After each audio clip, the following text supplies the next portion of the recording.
The bell rang. All the students ran to their classrooms, and so did Zawa. It was Zawa's first day at school. He had never been to school before in his life. Zawa was 15 years old. He was born to a woodcutter named Kayu. Both Zawa and Kayu lived on the hill. In his initial years, Zawa helped his father to cut the wood in the hilltops.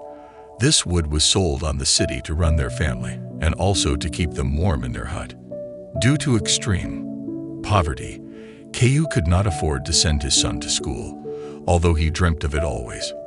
Zawa had always been helping his father and also learned the woodcutter's work.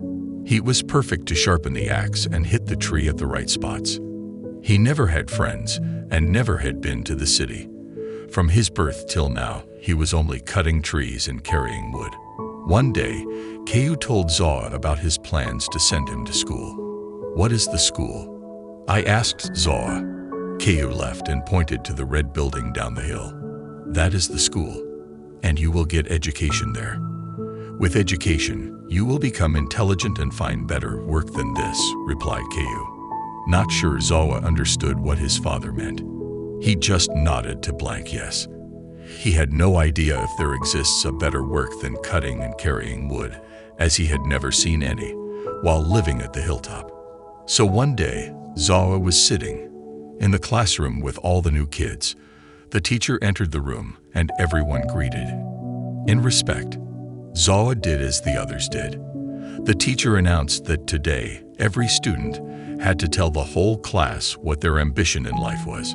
Zawa had never heard the word ambition before in his life. He was just told by his father that he would learn something at school. So all the students got up one by one. Someone's ambition was to be a pilot. The other one wanted to be a doctor. Another one again, an engineer or a soldier, and so on. But Zawa, he had no clue. When his turn came, he took blank. The teacher asked Zawa what his ambition in life was, and Zawa asked the teacher. Teacher wrote his ambition. The whole class bursted out laughing. The teacher silenced the class and explained to Zawa that ambition was something that he wanted to achieve in life, something that he wanted to do, or something that he wanted to become. Zawa still stood blank. All his life he had chopped and carried wood. He had no idea that there was something called ambition in which he had to get something which was supposed to be far from him, as per the definition of ambition given to him. Zawa replied slowly, "I don't have ambition. I cut wood and carry branches from hill trees with my father. We work during the day, eat in the evenings, and sleep during the night. There is nothing more than that. I and my father achieve all that we plan in the morning by the night." The whole class started laughing again. The teacher silenced the class again. Of course, Zawa was not telling a lie, and the children were just conditioned to laugh at anything that wasn't something that they knew. So the teacher told Zawa, "You must have an ambition. Without ambition, you are a goalless person, an empty person who is lacking any sense of direction." So Zawa went deep into thoughts. He stood blank. He couldn't understand why the teacher was asking him to imagine something, a goal or a destination. It made no sense to him. All his life he thought that cutting wood in the morning and sleeping at night is all that there had to be done. There was nothing else to be done. And now he was being told that there was something else to be done, which had not been done yet. And he must do it because he was born without it, and he must get it. The teacher continued, "You have to walk the path, Zawa. You have to work hard. If you continue to work hard, one day you will surely reach your destination." But Zawa asked what road, what destination? The teacher got impatient. The road to your ultimate goal, your destination, your real home. Zawa thought to himself, why am I being asked to work hard on a road to go to a place where I don't want to go? They call this place a goal, a destination. They think everyone must keep walking on that road to reach that place. But what if I do not want to reach my goal? What if I do not want to reach the destination? I don't even know how far it is. How do I know? And if I reach there, how do I know that I am there? Do I sit and keep waiting, or do I get bored and move beyond it, or do I walk back to where I started? I don't feel I have to walk so far to a place which does not look any more beautiful than my hilltop house.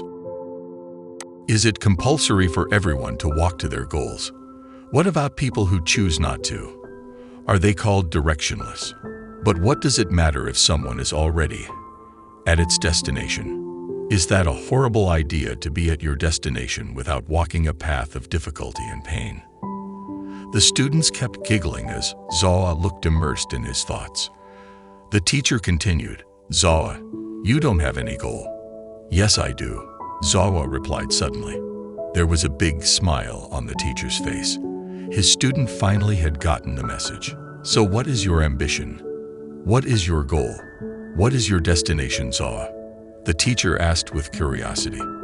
Zawa replied, looking outside of the window as if a deep imagination was going on in his mind. He said, "I want to cut the wood in the morning, drink my tea in the evening, and sleep at night." The teacher said, "No, that is not an ambition, Zawa, because you are already doing it." Zawa replied, "Yes, isn't that great, because I have already reached my destination." The teacher got angry and dismissed the class. Zawa looked confused and unanswered. That night, Zawa told his father, Caillou, what had happened at school. "Father, we are cutting the wood from the trees which are already there, but the school is telling me to cut the wood from the trees which are not there. They are asking everyone to first grow a tree, wait for it to grow up, and then cut the wood, something which we are doing right now without growing one." Kaya laughed at the intelligent feedback of such a simple question. He asked Zawa how he felt about his life. Zawa was happy chopping wood because that is all he had done. He found satisfaction and happiness in his work, but the new word at school, called ambition, was supposed to be telling him that happiness and satisfaction were not to be felt so easily, but after a lot of hard work and pain. You can never be already at your goal at the start of your life. And calmness is always to be away from you, and you must walk that path to reach those feelings, only to realize that when you reach there, there isn't anything there, and you could have all those feelings from any point in your journey, or without a journey itself. Tell them what they want to hear, Zawa. They also have ambitions to be successful teachers. Kaya said laughingly, and left his son alone to ponder his thoughts at night on the hilltop. The next day at school, Zawa was the first student to continue from where the teacher had finished the day before.